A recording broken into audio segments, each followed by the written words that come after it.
Labdien, es esmu Sebastians Groza. Pirmā skolas direktore bija Antonīna Prokofjevna Semonovna, filoloģijas skolotāja cilvēks ar bagātīgām zināšanām.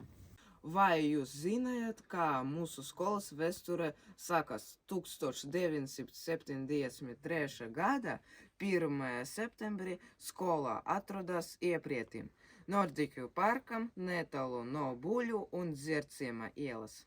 Kopš 2017. gada skola ir pievienojusies Eiropas parlamentam, un bērni no 7. līdz 12. klasei varētu pievienoties EPFC viesnieku skolai. Beidzis septembris 1. vidusskolu bijušais Rīgas mērs Nils Ušakovs, tagad viņš ir Eiropas parlamenta deputāts. Mūsu skola ir daudz aktivitātes, piemēram, dējas, futbols, volejbols, zīmēšana un tā tālāk. Skolai ir pašpārvalde, kas organizē visus pasākumus skolā. Skolā mācās aptuveni 800 skolēnu.